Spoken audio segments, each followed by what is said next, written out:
La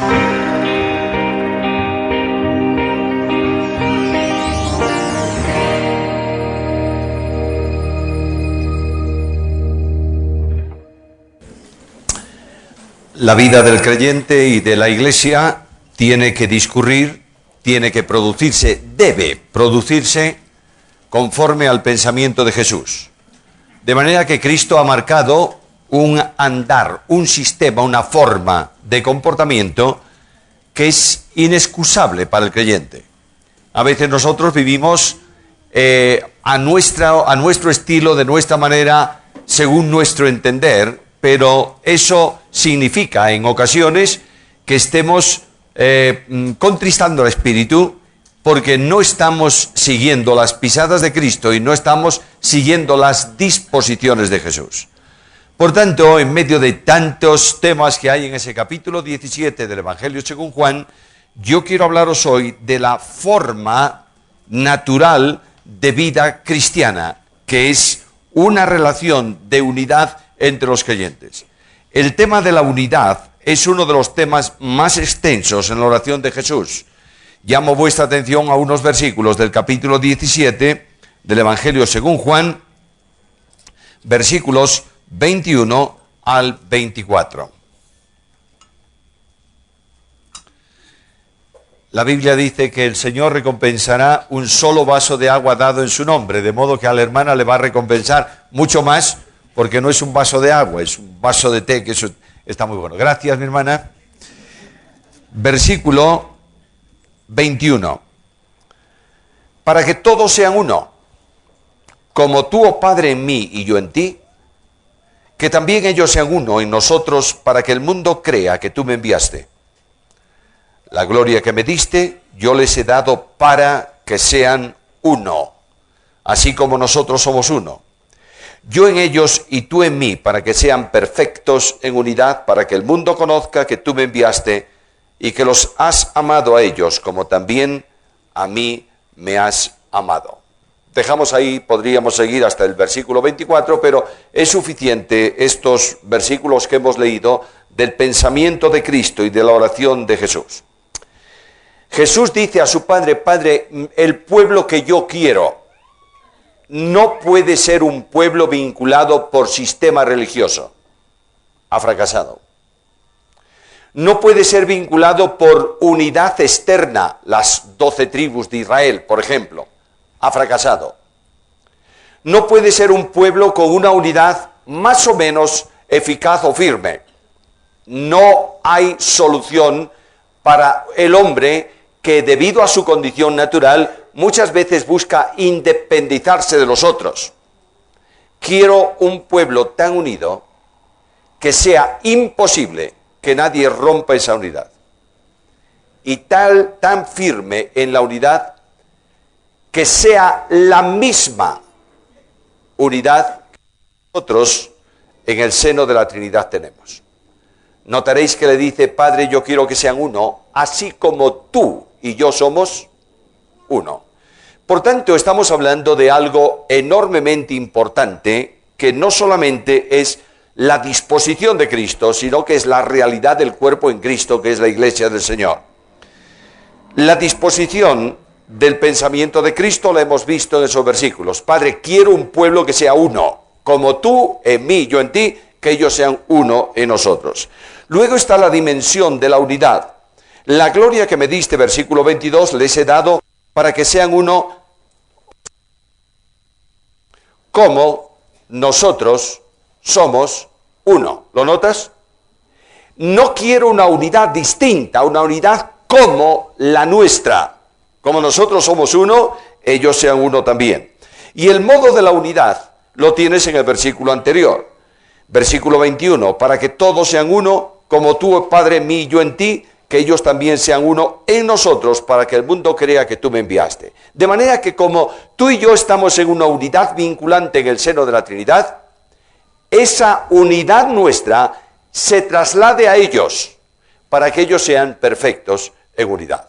La dimensión de la enseñanza de Cristo en el pasaje es enormemente complicada, porque está hablando de que la funcionalidad de la Trinidad, el funcionamiento intratrinitario. Paréntesis. Vosotros sabéis que la Trinidad es la manifestación del ser divino. Ser divino existe eternamente en tres personas: la persona del Padre, la persona del Hijo, la persona del Espíritu Santo. La Trinidad funciona fuera, extra trinitaria, y funciona intratrinitaria. El funcionamiento intratrinitario tiene que ver con vida, con unidad, con compartir, con funcionar dentro del ser divino. Luego esa operatividad de unidad trinitaria existe eternamente en el seno de la Trinidad. Dios es Dios porque es así.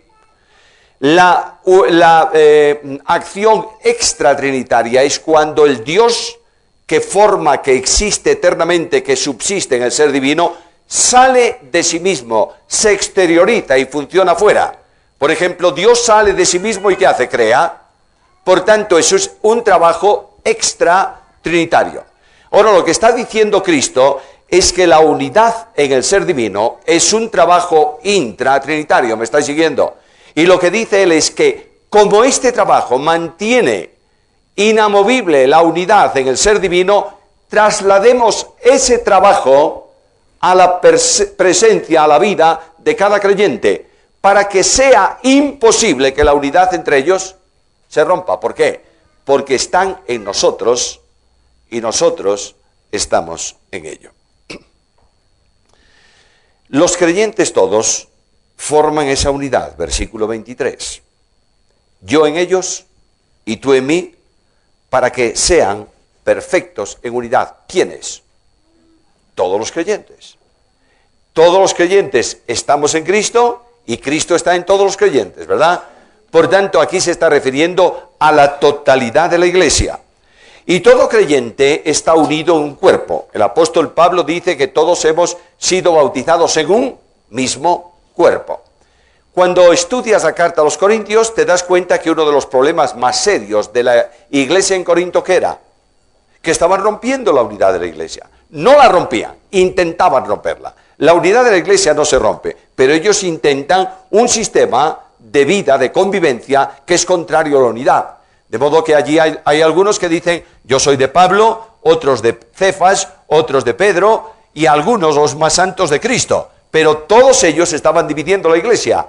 Y Dios, atendiendo a la unidad del Espíritu en el vínculo de la paz, interviene en juicio en la congregación. Y dice que hay algunos de entre vosotros que están debilitados, otros enfermos y algunos duermen. Es decir, Dios interviene para que la iglesia no luche contra el propósito de Cristo y la unidad del Espíritu en el vínculo de la paz. Ahora, Cristo dice al Padre, quiero esto, y el Padre, ¿qué le dice a Cristo? Amén. Está bien, sea de esta manera. Aparentemente esto queda ahí, pero el apóstol Pablo va a desarrollar en la epístola a los Efesios todo la amplia manifestación de lo que es la realidad de la unidad de la iglesia, conforme al pensamiento de Jesús. Si queréis abrir vuestras Biblias, eso todo está en un solo capítulo y ni siquiera ocupa todo el capítulo. Capítulo 4 de la carta a los Efesios. Tenemos toda esa enseñanza entre los versículos 1 al 16. Yo quiero que sigáis conmigo algunos aspectos de la doctrina de la unidad en ese capítulo. Primeramente, las bases de la unidad. Versículos 4 al versículo 6. Dice así, un cuerpo y un espíritu, como fuisteis también llamados a una misma esperanza de vuestra vocación, un Señor, una fe, un bautismo, un Dios y Padre de todos, el cual es sobre todos y por todos y en todos. Lo que está diciendo el Padre en respuesta a la oración del Hijo es esto: va a ser un pueblo unido, pero además les voy a dar una serie de bases que los van a mantener en la experiencia de la unidad. No solo va a ser una realidad, tú en mí, yo en ti, nosotros en ellos, van a ser uno, el Espíritu vinculándolos a todos en un cuerpo, eso es una realidad. Pero ellos van a tener la capacidad de vivir la unidad de forma interior, cada uno de ellos, cada uno de los creyentes, conforme a las bases de unidad que yo le voy a dar. Las primeras bases de unidad se llaman las bases constituyentes, porque son las que constituyen, las que son la razón de la unidad. Versículo 4, un cuerpo, un espíritu, una esperanza. Luego las otras tres son bases fundantes, porque es el fundamento de la unidad. Un Señor, una fe, un bautismo. Y en tercer lugar está la base llamada trascendente, que aparentemente es una sola base, que es un Dios y Padre, pero es una base triple, porque es una base inmanente en el sentido de que está por todos, es una base soberana porque está sobre todos, y es una base trascendente porque está en todos. De modo que hay tres grupos de bases que permiten a la Iglesia no solamente saber que existe la unidad, sino vivir en la unidad y experimentar la unidad. En primer lugar, notad esas bases unitarias. La primera de ellas es un cuerpo. El cuerpo, indudablemente, está refiriéndose a un cuerpo en Cristo. Todos los creyentes en esta dispensación han sido bautizados por el Espíritu en Cristo. En el Nuevo Testamento hay dos bautismos relacionados con Cristo. Uno, el bautismo del Espíritu en Cristo, que está solamente en textos de Juan el Bautista. Y otro, el bautismo rectifico, borro. No vale lo que dije, es justo al revés. Hay una serie de textos que enseñan la enseñanza de Cristo bautizando en el Espíritu. El sujeto del bautismo, el creyente; el recipiente, el Espíritu; el que bautiza es Cristo. Eso tiene que ver con textos de Juan, especialmente cuando dice que cuando Él venga os bautizará en Espíritu Santo y en fuego. Eso es algo absolutamente irrepetible. Luego está el segundo aspecto, que es el aspecto del bautismo del Espíritu en Cristo. El que bautiza, el Espíritu; el bautizado, el creyente; el recipiente, Cristo. En 1 Corintios capítulo 12, versículo 13, se habla de ese bautismo. Dice que a todos se nos dio a beber de un mismo espíritu. Y dice, y todos fuimos bautizados en un cuerpo por el Espíritu. Luego lo que hace el Espíritu Santo es tomar al creyente y bautismo, inmersión, sumergir, toma al creyente y lo sumerge introduciéndolo en un cuerpo. ¿Qué cuerpo? El cuerpo de Cristo. Es decir, cada creyente no está fuera del cuerpo. No hay ningún creyente en Cristo, ningún salvo por gracia mediante la fe, que no forme parte de la única iglesia de Cristo. Y el Espíritu toma a cada creyente que cree y lo introduce en Cristo.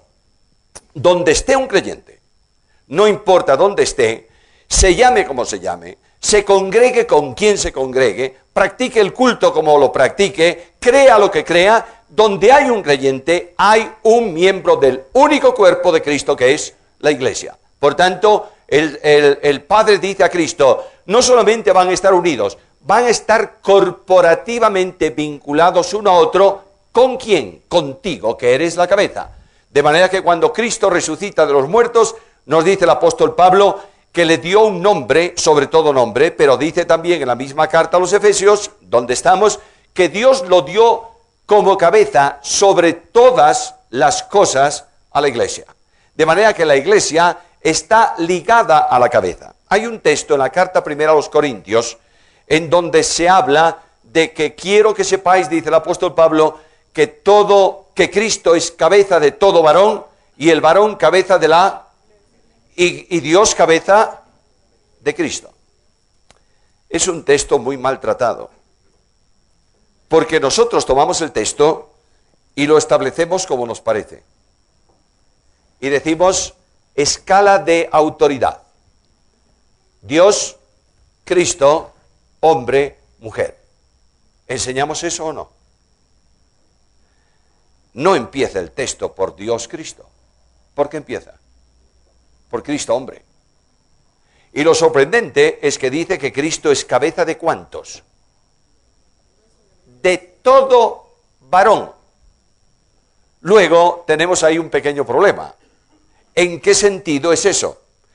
Pablo no está hablando de jerarquía, está hablando de comunicación de vida.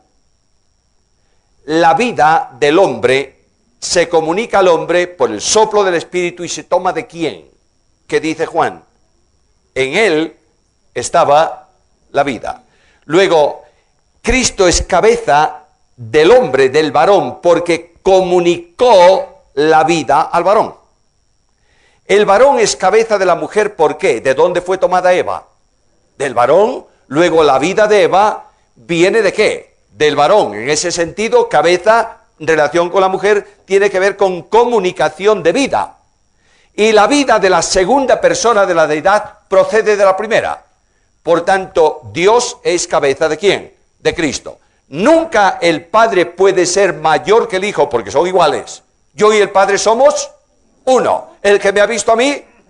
Por tanto, Pablo está hablando de comunicación de vida. Nosotros lo establecemos como nos parece mejor, dándole una interpretación conveniente a mis intereses personales. ¿Sabes qué me lleva a hacer eso? Te lo voy a decir de una forma muy brutal. ¿Me lo permites? En mi casa mando yo. Ya está, se acabó. Y naturalmente estamos colocando a las que son coiguales y coherederas de la gracia de la vida con nosotros, ¿cómo? En segundo nivel, porque en la iglesia mando yo. Queridos hermanos, las hermanas están sonriendo mucho, yo no digo nada. En España decimos, no metas el zorro dentro del gallinero. No, déjalo ahí. Ahora, la primera base unitaria, un cuerpo, ¿está claro? Bien. Segunda base unitaria, un espíritu. El Espíritu Santo es el que hace la unidad de la iglesia. Dejadme enfatizar bien esto. La unidad de la iglesia no es externa, es interna. El Espíritu Santo viene al corazón de cada creyente regenerado, ¿verdad? Y ese Espíritu, que es el mismo en cada creyente, une a los creyentes en el Espíritu. De manera que todo creyente recibe el Espíritu Santo. Y la unidad de la iglesia es la unidad del Espíritu. Y como el Espíritu reproduce a Cristo, y uno de los frutos del Espíritu es amor, gozo y paz. Pablo dice, solícitos en guardar la unidad del Espíritu, ¿cómo? En el vínculo de la paz. De manera que el Espíritu Santo hace la unidad de la iglesia. Hay una palabra en griego que se ha traducido al castellano prácticamente igual, que es la palabra ecumenismo. Es decir, unidad de tierra habitada, de los habitantes de una tierra, de los habitantes de una región. Vosotros sabéis, yo soy español, ¿verdad? Pero soy gallego. ¿Sabes por qué? Porque pertenezco a un pueblo históricamente que vive en un límite, en una región de España. Cuando yo voy a Argentina, para los argentinos, todos los españoles son gallegos. E incluso hay alguno que cuando voy y le pregunto, viene a saludarme y dice, yo soy gallego. Y yo le digo, ¿de dónde eres? Me dice, de Málaga. Y me dice, no, tú no eres gallego, tú eres andaluz. No, eso no es. Por tanto, lo que está diciendo ecumenismo es las iglesias que están en territorios, hablo de ecumenismo no bíblico. ¿Me estáis oyendo? Lo repito de nuevo. El ecumenismo no bíblico dice, unamos a las iglesias, y para unir las iglesias, ¿sabe lo que hay que hacer? Eliminar doctrina. De manera que con que la iglesia crea que Dios es uno y que Jesucristo es el Salvador, ya está. Ya es bastante, ya es suficiente. No, Señor. La unidad de la iglesia no se consigue añadiendo o quitando. La unidad de la iglesia está hecha.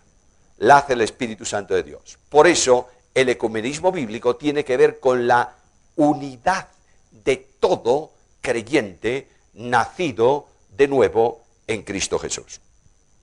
Tercera base unitaria, una esperanza. ¿Crees que esa es una base unitaria? ¿Tenemos todos la misma esperanza? Es decir, ¿qué esperamos? Bueno, esperamos que Cristo venga del cielo, ¿verdad? Y nos recoja, y nos tome, y nos lleve para estar con Él. ¿No es esto? Y que nos lleve para el lugar que Él prepara para nosotros, y que podamos andar por las calles de oro, y atravesar las puertas de perlas, y... ¿Eso es lo que esperas? Yo también, Yo también. Pero hay distintas formas de ver eso. Por ejemplo, nadie discute que Cristo viene, ¿verdad que no? No, porque es base de fe. Si tú niegas que Cristo viene, no crees en Cristo, ¿está claro? Bien, porque Él dijo que viene. Pero ¿cuándo viene? Algunos creen que vendrá antes de la tribulación. Yo también. Otros piensan que va a venir a la mitad de la tribulación. Y otros piensan que la iglesia va a pasar por toda la tribulación y Cristo va a venir después de la tribulación. Unos creen que va a haber milenio. Yo también. Otros creen que es un aspecto simbólico y que no hay. Luego, ¿tenemos todos la misma esperanza? Claro que sí. Porque la esperanza no es lo que esperamos, sino a quién esperamos. Y el apóstol Pablo dice, Cristo es en vosotros, ¿qué? Esperanza de gloria. Por tanto, la base unitaria de la esperanza es Cristo mismo. Cristo dice, vendré otra vez y os tomaré a la ciudad celestial para que estéis allí contentos. ¿Dice eso Jesús? Vendré otra vez y os tomaré a mí mismo, para que donde yo estoy, vosotros estéis conmigo. Ahora, la cuarta base de la unidad es un Señor. La iglesia es de Cristo. La iglesia es propiedad divina. Jesús dijo, yo edificaré, ¿qué cosa? Mi iglesia. Luego, Él es el Señor. Jesucristo recibe la gloria suprema y el poder absoluto en la resurrección. Su humanidad glorificada recibe la gloria que tuvo la persona divina con el Padre eternamente, la recibe también su humanidad. Recuerdas que cuando la gente ve a Jesús como hombre, lo ve, dice el profeta, pero sin atractivo para que lo deseemos. Ahora, Cristo resucita de los muertos y la gloria absoluta de la persona divina descansa también en la humanidad glorificada de Jesús. Por tanto, lo que está diciéndome es la Biblia, es que la cabeza del cuerpo y el Señor de la iglesia, por eso se habla de cabeza y de Señor. No se dice una sola cosa. Se habla de cabeza en cuanto a comunicación de vida y se habla de Señor porque tiene autoridad, dominio y puede mandar en la iglesia. ¿Me estáis siguiendo? De manera que el único Señor de la iglesia, ¿quién es? Cristo. Ahora mira, la consecuencia de quienes no entienden esa base unitaria es muy grave. Lees la carta de Juan, y Juan en su carta habla, su tercera carta habla, Diótrefes, segunda carta. Cuando habla Juan ahí de Diótrefes, dice, hay alguno que quiere tener el primado de la iglesia.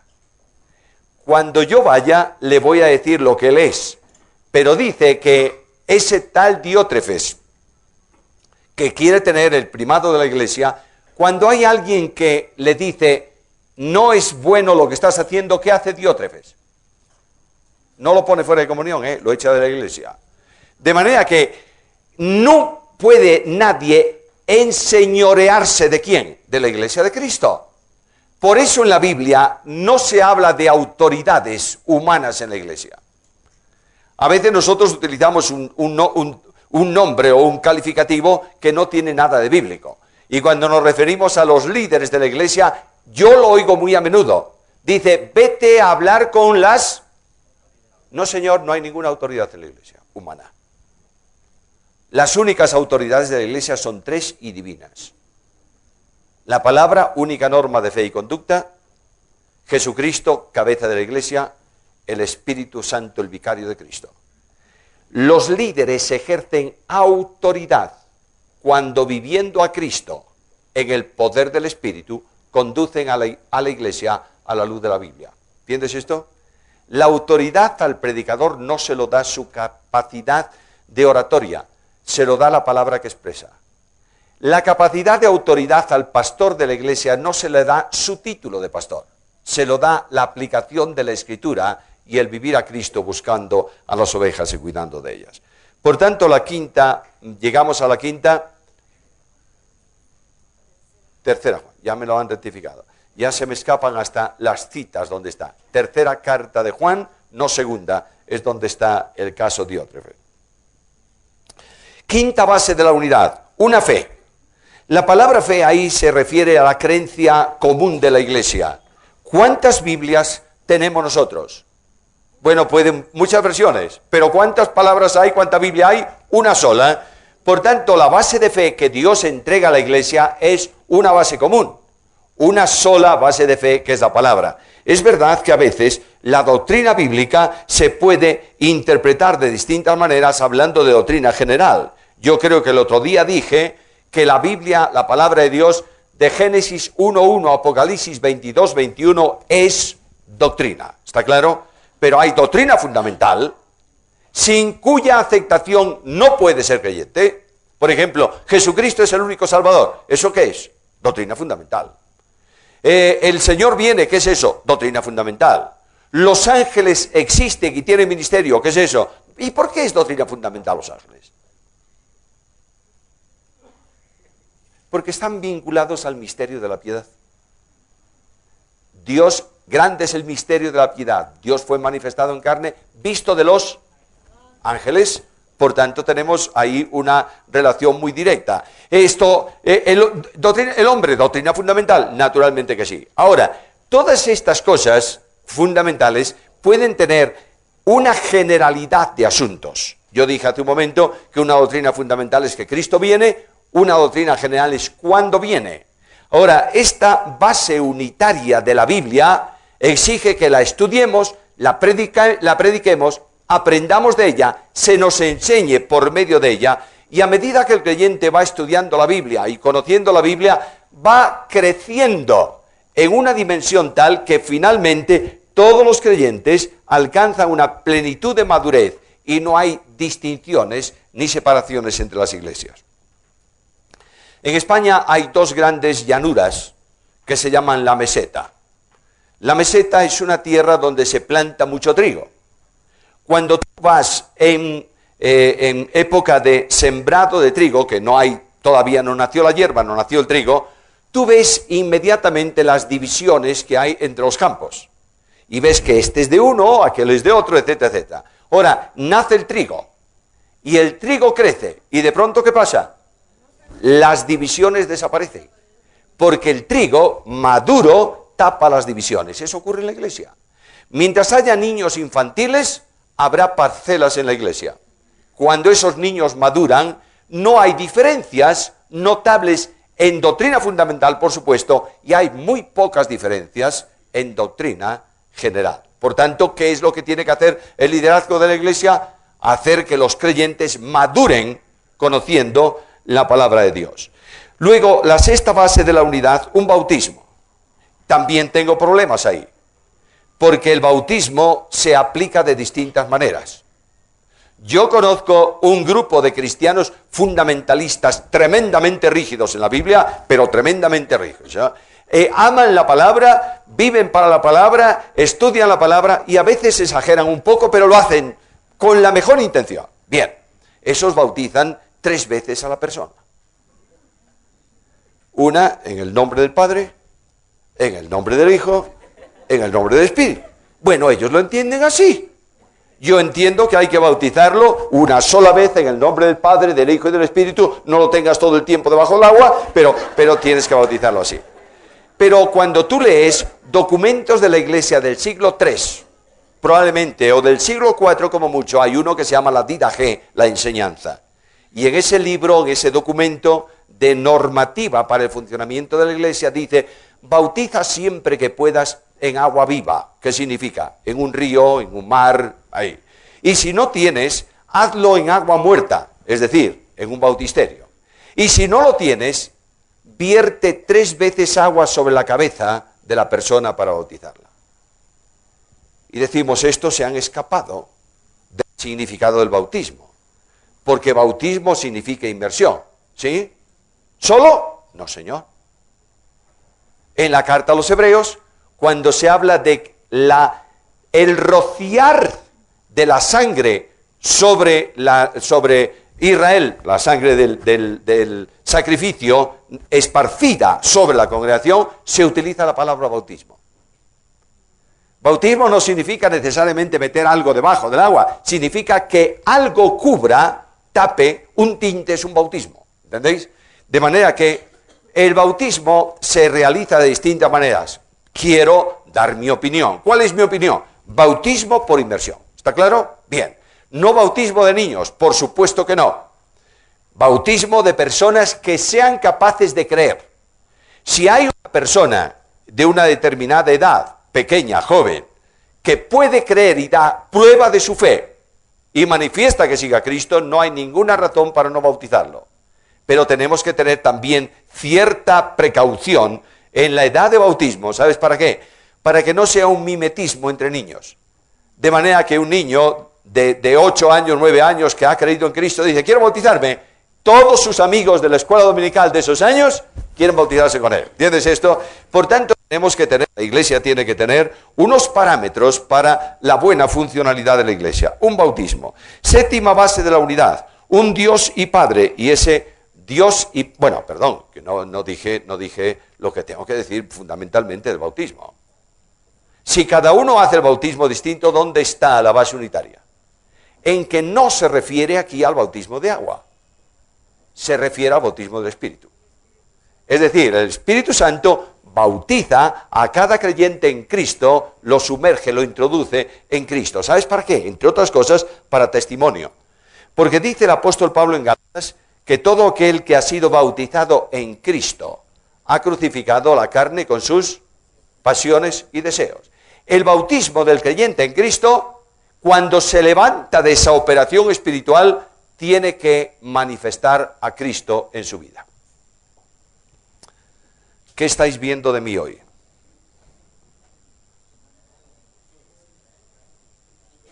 Todo. Sería un escándalo tremendo. ¿Estáis viendo de mí la cabeza y el resto que veis? La ropa. De modo que cuando un creyente se introduce en Cristo y sale al mundo, está revestido ¿de quién? De Cristo. Luego el mundo tiene que ver ¿a quién? A Cristo en él. Ahí tienes la gran experiencia del bautismo en el Espíritu. Séptima base de unidad, un Dios y Padre de todos. ¿Dios es el Padre de todo creyente o no? Claro, por adopción en el Hijo. De manera que en Gálatas 4:4 Pablo dice que cuando vino el cumplimiento del tiempo, Dios envió a su Hijo, nacido de mujer, nacido bajo la ley, para que redimiese a los que estábamos bajo la ley, a fin de que recibiésemos la adopción de hijos. ¿Quieres oírlo de otra manera? A todos los que le recibieron, esto es, a los que creen en su nombre, le ha dado la autoridad, la facultad, el derecho de ser hechos hijos de Dios. Por tanto, Cristo cuando resucita y habla con María, y habla con las mujeres, pero sobre todo con María, le dice, di a mis discípulos, subo a mi Padre y a vuestro Padre, a mi Dios y a vuestro Dios. Hay una diferencia notoria. Jesús es el unigénito del Padre. Yo soy hijo del Padre por medio de Cristo. De manera que todos nosotros tenemos un Padre que está en los cielos. Y cuando Jesús enseñó a orar, ¿qué dijo? Cuando oréis, decid así: Padre que estás en los cielos. Por tanto, tenemos un Padre único, que es soberano. Porque siendo el Dios infinito, está sobre todos. No sé si realmente se enseña mucho hoy en día acerca de la soberanía de Dios. Creo que es una de las perfecciones divinas menos estudiadas y menos predicadas. ¿Sabes por qué? Porque a mí no me gusta que me manden. Y el Dios de la soberanía es el Dios que sentado en su trono hace lo que quiere, cuando quiere, como quiere, y nadie se opone a su voluntad. El Dios de la gloria es soberano. ¿Y por qué soberano? Determinó salvar al hombre antes de que el hombre fuese creado. ¿Y por qué soberano mandó a su Hijo en el tiempo determinado por él? ¿Y por qué soberano llama a los pecadores a Cristo? ¿Y por qué soberano garantiza que ningún creyente caiga de la gracia y se pierda? Esta es la soberanía de Dios. Dios es soberano. Por tanto, el Dios de la soberanía está sobre todos. Pero es un Dios trascendente. ¿Por qué? Porque está en todos. Como tú en mí, yo en ellos, nosotros en ellos. Así que cuando un creyente cree en Cristo, no solo viene Cristo a su corazón, como a veces se dice de una forma muy simple, ni el Espíritu Santo solo, viene la Trinidad. Jesús dijo, todo aquel que me ama, mi Padre le amará y vendremos a él y haremos con él morada. Porque la unidad de la Iglesia es una unidad divina. En el trabajo trinitario, la Trinidad Santísima se traslada a cada uno de los creyentes. convirtiendo al creyente en templo de Dios en espíritu. De manera que la Trinidad, que mantiene la cohesión unitaria en el seno divino de forma absoluta, la está manteniendo en cada creyente. Y como este trabajo se produce en cada uno de los creyentes, ¿qué ocurre? Que todos somos uno en Cristo. ¿Me estáis siguiendo? Por tanto, este Padre está en todos, pero este Padre está por todos. Mira, una de las cosas más maravillosas de la Biblia es que yo sé que Dios no solamente está a mi lado y está en mí, está a mi favor. Ahí tienes en Romanos cuando el apóstol Pablo dice que no hay nada que nos pueda separar ¿de qué? Del amor de Cristo. Y el amor de Cristo conduce todas las cosas que pasan en la vida para bien de aquel que es hijo suyo. Hay momentos en la vida de una persona que tiene una pregunta que no tiene respuesta. ¿Por qué ocurre esto? ¿Recuerdas a Job? Pierde todas sus posesiones, su riqueza, pierde sus hijos, pierde su salud, pierde su esposa. Porque la esposa cuando pasa por delante de él le dice, a ver si te mueres de una vez. ¿Tú crees que Job no tiene una pregunta por qué? ¿Y crees que Job recibió respuesta? Está Juan en Patmos, preso por el testimonio de Cristo, en la isla de los criminales. ¿Crees que Juan no tiene una pregunta? ¿Por qué? ¿Tiene respuesta? No. Pero el Dios de la Biblia conduce esas situaciones tremendas para afianzar tu fe y para que tú sepas que Él está en el control. De manera que cuando preguntamos ¿por qué motivo Juan fue a Patmos? La respuesta que recibo casi siempre es esta. Bueno, porque el Señor lo llevó ahí para revelarle el Apocalipsis y que lo escribiera. ¿Y no le podía revelar el Apocalipsis en Jerusalén? Pues claro que sí. O en Éfeso, pues claro que sí. ¿Por qué en la isla? Porque en esa isla Juan va a sentir lo que a lo mejor no sentía en Jerusalén, la mano de Jesús en su espalda. Que le dice, no temas, yo soy el que vivo y estuve muerto. Mirad, muchas veces estamos atravesando el valle de sombra de muerte, ¿verdad? Quiero destacar eso de que está por nosotros. Atravesamos el valle de sombra de muerte. ¿Tú sabes lo que es el valle? Sí, metido entre montañas. Aquí hay bastantes valles. ¿Sabes lo que es la sombra? Una sombra no es una realidad. Una sombra es eso, una sombra que se produce cuando un objeto se interpone a la luz, ¿verdad? Nosotros en Galicia, en mi país de origen, esto es un país montañoso, muy montañoso, y tenemos allí un animal muy común. Tú puedes ir por un bosque y puedes verlo. ¿Sabes lo que es? El lobo. Los lobos, hombre, no son muy agradables, tampoco se comen a los hombres así porque así. Pero, ¿sabes? A los niños se le cuenta el cuento del lobo. Y a veces se le cuenta el cuento de Caperucita y el lobo. ¿Y el lobo quiere hacer qué? ¿Una caricia a la abuelita? No, comérsela. De modo que el lobo siempre genera temor. Ahora tú pones las manos así, de esta manera, extiende los dedos y pones una luz y ahí en la pared aparece una sombra que es igual que la cabeza de un perro. Y tú le dices a un niño, ¿sabe lo que es eso? No, el lobo. Y él hace, ¡qué miedo! Es una sombra, ¿o no? ¿Cómo puedes hacer desaparecer tú una sombra que está llenándote de inquietud y de tristeza y de lágrimas? ¿Cómo? ¿Cómo se elimina una sombra? Con más luz, ¿verdad? No.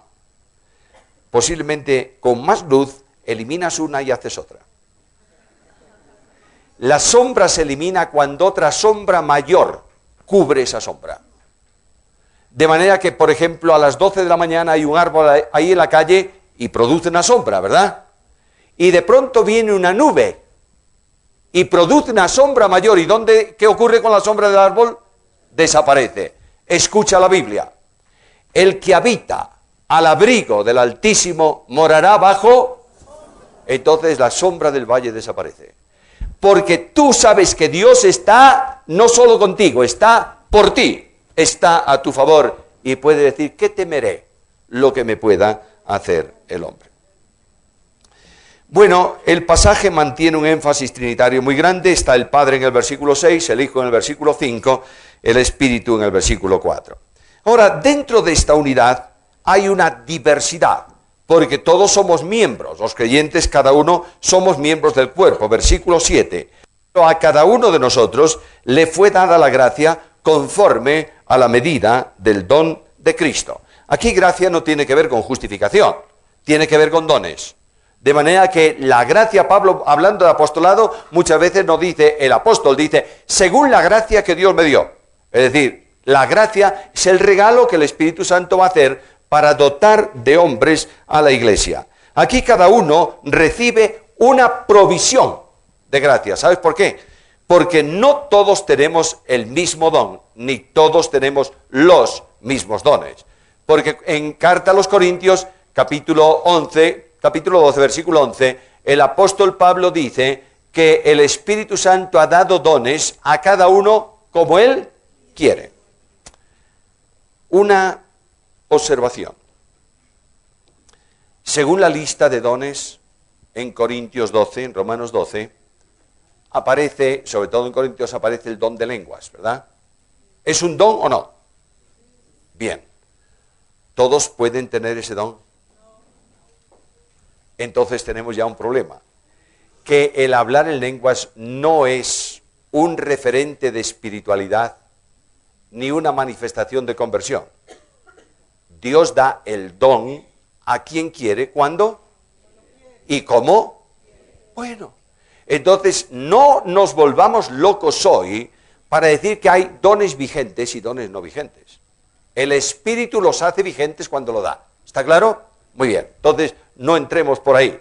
El único que puede decir lo que vale y lo que no vale es el que lo da.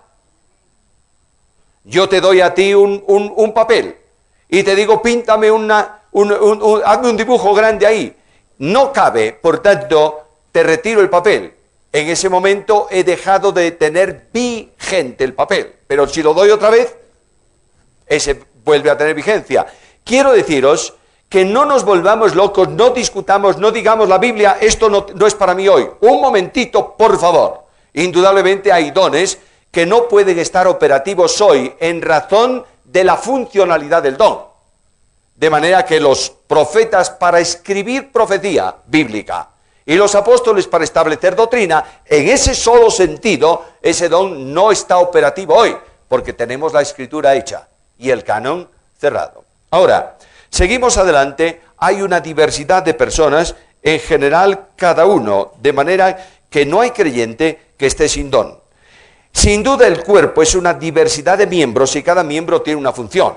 Imagínate tú que un día se enfadase uno de mis miembros o el cuerpo admirase tanto a uno que dijese, lo más lindo que tiene el cuerpo es un decir, es la oreja, todos vamos a ser oreja. No seríamos cuerpo. Seríamos un tremendo orejón, pero no seríamos un cuerpo. De manera que cada miembro en el cuerpo tiene un lugar y funcionan todos ayudándose unos a otros. Cuando tú te bajas del coche, ponía el ejemplo el otro día, y te has enganchado un dedo y te duele bien, el resto del cuerpo se dispone ¿a qué? A ayudarte para que otros hagan lo que tú no puedes hacer. ¿Es así? No conozco ningún miembro de mi cuerpo que diga estoy enfadado con el otro, por tanto desde hoy no trabajo nada. No, señor. Es un cuerpo. ¿Y por qué trabajan los miembros del cuerpo? Porque están unidos al cerebro. De manera que Cristo es el Señor, todos obedecen al Señor y todos funcionan. Es que a mí me encantaría ser, yo qué sé, me encantaría ser pastor. Y el Espíritu dice, tú no eres pastor.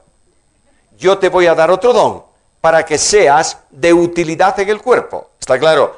Yo tengo el don de maestro, dice otro, voy a predicar siempre. Pues no, señor, tienes también que preparar a otros, ¿no es esto? Pero si no tienes el don, no vas a ser usado por el Espíritu en esa área. ¿Me estás entendiendo también? Yo puedo segar un campo con un cuchillo. Puedo. No sé cuántos años me llevaría, pero yo agarro el cuchillo, que es de acero, y siego el campo. Pero lo hago mejor con una hoz.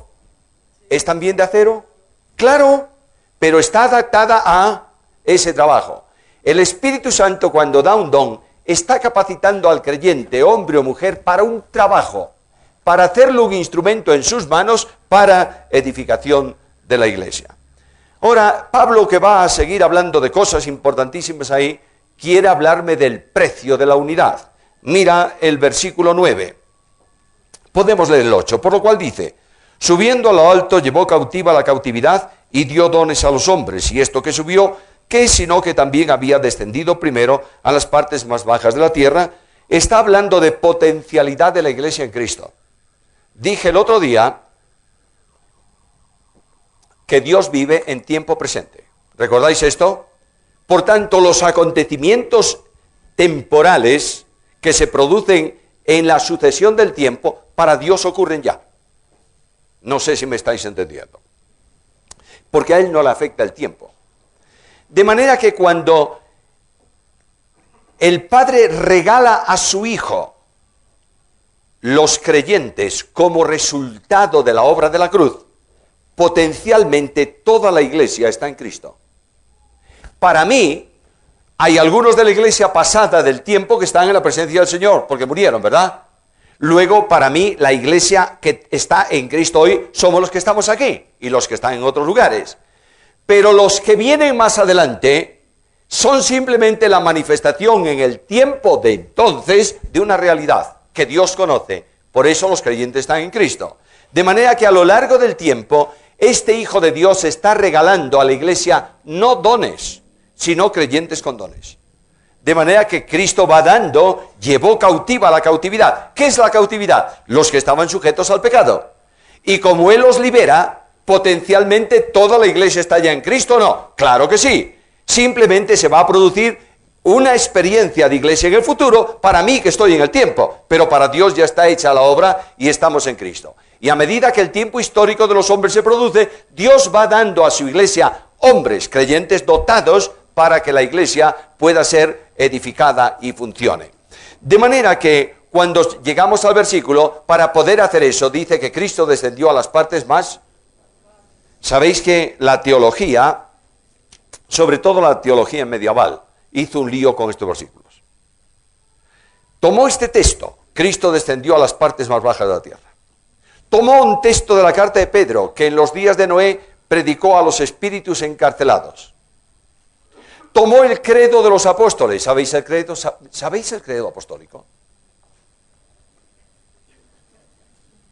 Creo en Dios Padre Todopoderoso, Creador del cielo y de la tierra, y en Jesucristo. ¿Lo sabéis o no? No.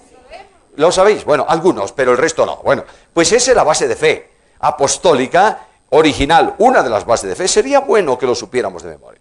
Y en ese credo apostólico dice que Jesús descendió ¿a dónde? A los... De modo que agarro este texto, el credo apostólico y el versículo de Pedro, y ahí descubro algo. Que Jesús, entre su muerte y resurrección, descendió a las partes más bajas de la tierra. ¿Para qué? Para llevar cautiva la cautividad. Cargarse encima a los creyentes que estaban en un sitio, no sé cuándo, dónde, y llevárselos a la presencia de Dios. ¡Qué cosa más curiosa! ¿Qué fue lo que descendió de Jesús? Cuando Cristo muere en la cruz del Calvario, ¿qué dice? Padre, en tus manos encomiendo. ¿Y el cuerpo dónde estuvo? En el sepulcro. ¿Qué bajó? Lo que está diciendo, no. Lo que está diciendo es que para hacer salvable a todo hombre, Cristo descendió al lugar más impío del hombre, a la parte más baja de la tierra. Para potencialmente hacer salvable a todo hombre. ¿Me estáis siguiendo? Por tanto, lo que me dice Pablo es, mira, la unidad de la iglesia costó ¿qué cosa? La muerte de Jesús. Ten mucho cuidado con ella. La iglesia no es cualquier cosa. La iglesia costó la vida del Hijo de Dios. Ten mucho respeto por la iglesia de Jesucristo. Ahora el perfeccionamiento en la unidad, versículos 11 al 13. Versículo 11. Él mismo constituyó, dice nuestra Biblia, el verbo mejor sería dio, es decir, regaló, y conviene ese verbo porque anteriormente dice que él que subió a la cautividad y dio dones a los hombres, más bien dio hombres dotados de dones. Ahora, este Jesús, él mismo constituyó a unos apóstoles, a otros profetas, a otros evangelistas, a otros pastores y maestros. En primer lugar, Cristo da dones fundantes, hombres con dones para el fundamento, que son apóstoles y profetas. Los apóstoles, el término apóstol, como sabéis, es enviado. De manera que específicamente el término apóstol en este sentido se refiere a 12 personas. Los 12, incluyendo Matías, y Pablo como apóstol especial. El colegio apostólico son 12. Y cuando Judas se quita la vida y Judas desaparece, Pedro dice, es necesario que uno tome su oficio, su lugar. De manera que los 12 apóstoles son dados por Cristo, en ellos delega su autoridad para que desarrollen el pensamiento de Jesús en la iglesia, que es la doctrina de la iglesia. Ningún apóstol ha dicho nada de por sí, lo ha tomado todo de Cristo. Y notaréis que cuando Pablo escribe en el capítulo 13 de Corintios sobre el amor, ¿qué está haciendo? Desarrollando lo que Cristo dijo, ¿o no? Por tanto, lo que está diciéndome aquí es que Dios dio primeramente dones fundantes, apóstoles y profetas. El don de profecía tiene 3 niveles en el Nuevo Testamento. Primer nivel, estos profetas, hablando en nombre de Dios, escribieron la palabra. Todo lo que Dios dice, lo dice por medio de profetas y de apóstoles que escriben. ¿Me estáis siguiendo? Ya terminó la revelación total y ya no hay más que escribir. Por tanto, el don de profeta, en el sentido de anunciar algo desconocido, revelar el misterio, no funciona porque está revelado aquí. Además, hay otra cosa. La carta a los Hebreos en el capítulo 1, versículo 1 dice que Dios habló mucho tiempo a través de los profetas a nuestros padres en muchos momentos, ¿verdad? En los postreros días nos ha hablado ¿cómo? Por el Hijo. De manera que Dios ya no puede decir nada más de él. Ya lo ha dicho todo. Porque el Hijo revela exhaustivamente al Padre. La Biblia fue dada a lo largo del tiempo para que nosotros conozcamos a Dios, ¿verdad? Ahora introdujo a su Hijo en el mundo, ya no hay más que conocer. El que me ha visto a mí, lo que ocurre es que el Nuevo Testamento desarrolla el pensamiento de Cristo para la Iglesia como base de fe para la congregación de cristianos en el tiempo presente. Dones fundantes. Pero a continuación da dones consolidantes, que son evangelistas, pastores y maestros. ¿Qué van a hacer los evangelistas? Bueno, predicar el evangelio. No, entonces todos somos evangelistas. Si solo el evangelista puede predicar el evangelio y es instrumento para la predicación del evangelio, entonces no todos podemos predicar el evangelio. ¿Pero qué dice Jesús? Id por todo el mundo y... Luego, los evangelistas no son los que predican el mensaje, que también lo hacen. Son los que enseñan a los recién convertidos todo lo que Cristo mandó que guardasen. ¿Recuerdas lo que dice Mateo 28? Id a las naciones y haced discípulos. Mirad, queridos, yo no voy al mundo para hacer evangélico. Y mucho menos protestante. Y mucho menos hermano libre. O bautista o metodista. No. Yo voy al mundo para hacer discípulos. ¿Qué es el discípulo? El seguidor del maestro. Y para que el maestro, para que el discípulo conozca por dónde tiene que andar, tengo que enseñarle ¿qué? Todo lo que yo os he dicho que guardase. ¿Entiendes? Este es el evangelista. En los tiempos apostólicos era vital. Porque la gente se convertía. ¿Cuánta gente se convirtió en el primer sermón de Pedro? Vaya iglesia. Y al segundo sermón, ¿cuántas? 5.000, más 3. Y como el Señor iba añadiendo cada día a los que iban siendo salvos, cuando Lucas se da cuenta, dice, es una multitud. Esto me preocupa mucho, porque yo siempre creí que la iglesia pequeña es mejor que la grande. Y resulta que el primer ejemplo de iglesia, una multitud. Tan grande era que se tienen que reunir en casa. En casa de Juan Marcos hay un grupo de la iglesia que está orando. En casa de Filemón hay un grupo de iglesia de Colosas que se reúne. En casa de Priscila y Aquila, otro grupo. Pero la iglesia, conforme al pensamiento de Pablo, no es la congregación en la casa, la congregación local que llamamos hoy, es la congregación en la ciudad. Por eso Pablo nunca jamás escribió una carta a la iglesia que se reúne en la casa de Filemón. Escribió una carta a la iglesia en Colosas. Y nunca escribió una carta a la iglesia que se reúne en la casa de Priscila y Aquila. Escribió varias, a Corinto. Y cuando deja a Tito en Creta para que arregle las cosas desordenadas, dice, y pongas ancianos, ¿por dónde? ¿Por las iglesias? Por las ciudades. De manera que para Pablo la iglesia local en la paz, ¿sabes qué es? El conjunto de todos los creyentes en la paz. Y Dios da a la iglesia local, a la iglesia en la paz, los dones necesarios para que funcione. Los dones son dados a la iglesia universal, no a las congregaciones en las casas. Y resulta que hay una congregación que dice, yo no tengo nadie que me enseñe. Y hay otra que le sobran 3. ¿Sabes por qué pasa eso? Porque el liderazgo tiene que reunirse para funcionar con la obra en la ciudad. Ahora, el Señor da dones consolidantes, evangelistas, pastores y maestros. Algunos piensan que es un solo don, pastor, maestro. Otros no, mi opinión, la mía, La mía personal es que son 2. Puede haber un pastor fantástico que no sea un maestro colosal. El pastor conoce a las ovejas y le da la porción de la palabra que necesita cada una de ellas, ¿verdad? Claro, pero el maestro es la persona que, capacitada por el Espíritu Santo, puede enseñar a una enorme multitud e impacta no por lo que él es, sino por el instrumento que está siendo en manos del Espíritu. ¿Me está siguiendo?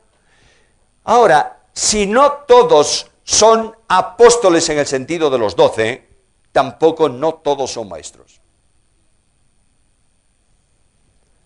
El don de maestro además exige otra cosa, ¿sabes qué es? Escucha lo que dice Pablo a Timoteo, en tanto que voy, ocúpate en leer. El maestro no nace, se hace. De manera que el maestro tiene que dedicar mucho tiempo a la lectura, meditación y aprendizaje. Mira, hermano mío amado, a veces hay jóvenes que salen de un instituto bíblico, de una facultad de teología, con su título debajo del brazo y creen que son los amos y señores de la enseñanza bíblica. Cualquiera que se crea conocedor no sabe nada como debe saberlo. El profesor mío de teología más directo ha sido, como sabéis muchos, el doctor Francisco Lacueva. A los 25 años tenía 2 doctorados en la Iglesia Católica. Recibir un doctorado en una universidad pontificia no es cualquier cosa. Hay que saber mucho.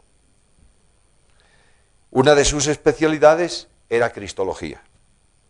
Me estaba enseñando cristología. Y un día me dijo, casi al terminar la materia, me dijo, oye Samuel, ¿realmente sabemos un rato largo de cristología? Yo, calladito. Y él me miró, me dijo, ¿no dices nada? No. Dice, haces bien. Porque ahora nos damos cuenta tú y yo que no sabemos nada de cristología. Es que es así. Hablaba con Juan Antonio hace unos días sobre un versículo que estaba escribiendo del comentario de Marcos. Había leído ese versículo no sé cuántas veces. Y el otro día, ese versículo me trajo una idea que nunca jamás había considerado y nunca jamás nadie me lo había dicho. Ni lo leí en ningún lado. Cuando el endemoniado, ya sé que tenéis curiosidad por saber qué era, os lo digo. Cuando el endemoniado de Gadara viene y Cristo le dice, después de haberlo liberado, le dice, no, conmigo no, vete a tu casa, a los tuyos, y cuéntale. Y dice que él saliendo recorrió todas las ciudades de Decápolis. ¿Fue a hablarle al dueño de los cerdos? Y probablemente no era un solo dueño, porque 2000 gorrinos en el monte son muchos. De manera que seguramente que había bastantes dueños de cerdos. Y tú imagínate a este hombre venir a junto del dueño de los cerdos y decirle, quiero hablarte de Jesús. Del que me causó la ruina, fuera. Y él le dice, mira, escucha un momento. Tú mides a Cristo por los cerdos que se ahogaron, ¿verdad? Pero es que tú nunca sentiste las heridas de las cadenas en las manos y en los pies. Y tú nunca sentiste rugir el fuego del infierno en el corazón. Yo sí. Y quiero hablarte de Jesús. Lo grande de esto es que cuando Cristo vuelve de nuevo, todos le estaban esperando. Esto es muy importante. Las personas sirviendo a los creyentes con el propósito para que fueron dotados. Ahora quiero saltar porque si tenemos que terminar a las 9:30, y hoy voy a terminar a las 9:30. Esa es una buena noticia. A las 9:30 yo termino hoy. Si quiero correr un poquito en dos cosas. Obstáculos a la unidad, versículo 14. Para que no seáis niños fluctuantes. ¿Tú sabes el mayor obstáculo a la unidad de la iglesia? Los infantiles. Los niños en Cristo. El niño es un individuo que puede hacer cualquier barbaridad y jugar con lo más importante que tú tengas y romperlo. Yo tengo 7 nietos, más 5 de Susana, 12. De modo que yo sé mucho de lo que son los niños. Un día, en vísperas de Navidad, mi esposa Esther y mis hijas, 2 de mis hijas, vienen y me dicen, papá, ¿podrías cuidar? No voy a decir el que fue, pobrecito. ¿Podrías cuidar de? Bueno, déjamelo ahí. Y ellas se fueron y quedé en casa con él. Y lo llamé y le dije, ven, puedes andar por toda la casa, hacer lo que te dé la gana, pero no toques lo que no debes, ojito. En la entrada teníamos un mueble y alguien nos había regalado una figura de porcelana muy buena. Era un ave con una pata encogida y el pico una maravilla.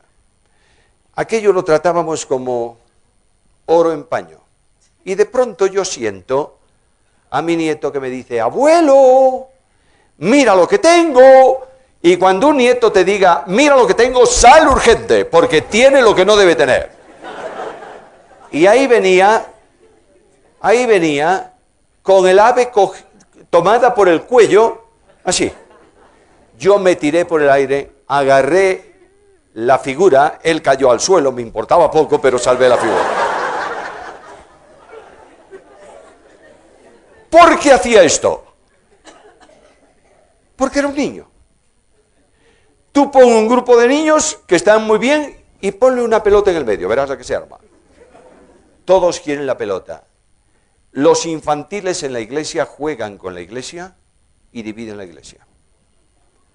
Y las parcelas que hay hoy en la iglesia es puro infantilismo espiritual.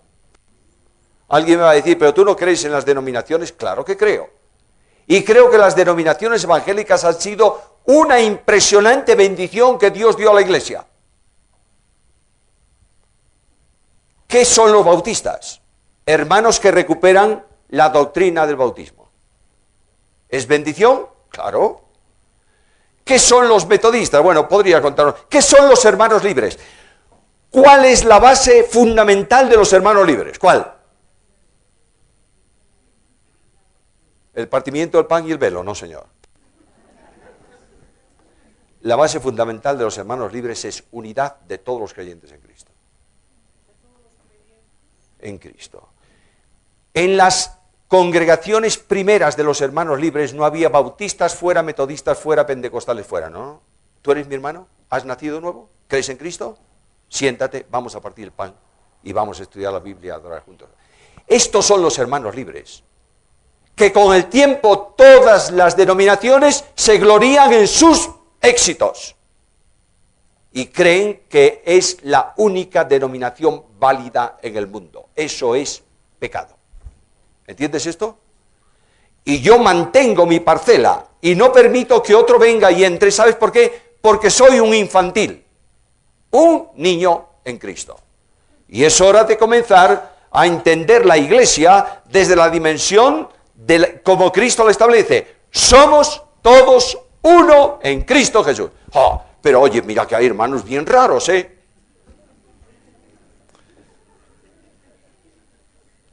¿Los hay o no?